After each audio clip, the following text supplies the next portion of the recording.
সকলোকে নমস্কাৰ জনাই মই জুলিমণি দেৱীয়ে মোৰ আন এটি ভিডিঅ'লৈ স্বাগতম জনালোঁ। আজি যিহেতু পবিত্ৰ মহাশিৱৰাত্ৰি, গতিকে আমি সন্ধিয়া যাবলৈ ওলাইছোঁ শিঙৰি গুপ্তেশ্বৰ দেৱালয়। হয়তো বহুতৰে সেই মন্দিৰটোৰ নামটো পৰিচিত আৰু এয়া ৰাতিৰ যাত্ৰা মোৰ খুবেই প্ৰিয়।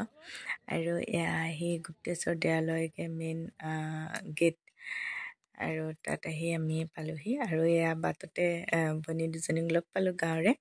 গতিকে বহুত দূৰ যিহেতু গাড়ীখন পাৰ্ক কৰি পেলাই খোজকাঢ়ি যাব লগা হৈছিল, দুইজনীৰ লগত কেনেকৈনো পাৰ হৈ গ'ল সময়বোৰ গমেই নাপালোঁ। আৰু এয়া তাৰপিছতে গৈ পালোঁগৈ এয়া ভাওনা প্ৰদৰ্শন কৰিব মোৰ উপজা গাঁও জহামাৰীৰ পৰা জৰাসন্ধ বধ। আৰু এই ভাওনা বিগত প্ৰায় 150 বছৰ ধৰি তাতে অনুষ্ঠিত কৰি আহিছে মহাশিৱৰাত্ৰিৰ দিনা ৰাতি। আৰু এয়া মোৰ সেয়া মামা দেউতা সকলোৱে আচলতে খোল ধৰি আছিলে। আৰু যিহেতু দুইজন গায়ন বায়নৰ কাম কৰে মামা আৰু দেউতা, আৰু এয়া গোটেইবোৰ মোৰ উপজা গাঁৱৰ মানুহ। আৰু এয়া চাওকচোন, মোৰ দেউতাও আচলতে যোৱাকালিয়ে গৈছিলে। আৰু এয়া মোৰ ভাইটি, তাৰ আজি শিৱৰ ভাও আছে, প্ৰথমবাৰ সি শিৱ ভাও কৰিবলৈ ওলাইছে।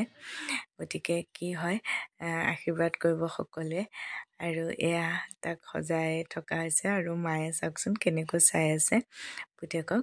আৰু এয়া মোৰ দেউৰ বিষ্ণু ভাও, আৰু এয়া মামা পূৰা ব্যস্ত গায়ন বায়নৰ কামত।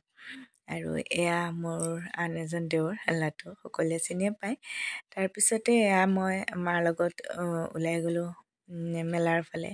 আৰু মেলা বুলি ক'লে সকলোৱেতো জানেই, এয়া দেখিছেনে আইতাকক কানে কানে মই নিদিয়া বস্তুটো বিচাৰি আপত্তি কৰিছে নাতিনীয়েকে।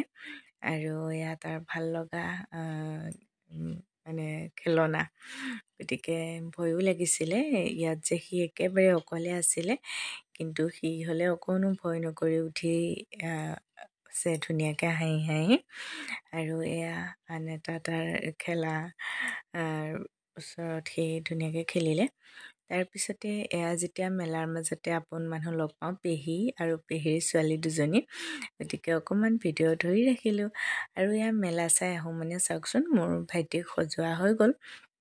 গতিকে ধুনীয়া সজাইছে, শিৱৰ নিচিনাই লাগিছে। তাৰপিছতে মই গুপ্তেশ্বৰ দেৱালয়ৰ একেবাৰে ভিতৰ ভাগলৈ মই গৈছোঁ সেৱা ল'বলৈ কাৰণে। আৰু অকণমান মন্দিৰৰ ভিতৰ চৰাই দেখাই দিছোঁ, যিহেতু তাতে 4 প্ৰহৰৰ পূজা চলি আছে। আৰু এয়া দেখিবলৈ পাইছে সকলো পূজাত ব্যস্ত, আৰু তাতে পূজা চলি আছে। বহুত বেছি ভাল লাগে পূজা পাতলবোৰ দেখিলে। আৰু এয়া ৰাতিৰ দৃশ্য সম্পূৰ্ণ। আৰু ইয়াতে মই হোমৰ ওচৰতো অকণমান সেৱা ল'ব পাই মনটো ভাল লাগিলে। গতিকে প্ৰভু মহাদেৱে যাতে সকলোৰে কুশল মংগল কৰে, তাকে প্ৰভু ভগৱন্তৰ ওচৰত কামনা কৰিছোঁ। আৰু অকণমান ভিডিঅ' আকাৰেও ধৰি ৰাখিলোঁ। আজি ভিডিঅ'টো ইমানেই, পুনৰ লগ পাম আন এটি ভিডিঅ'ত।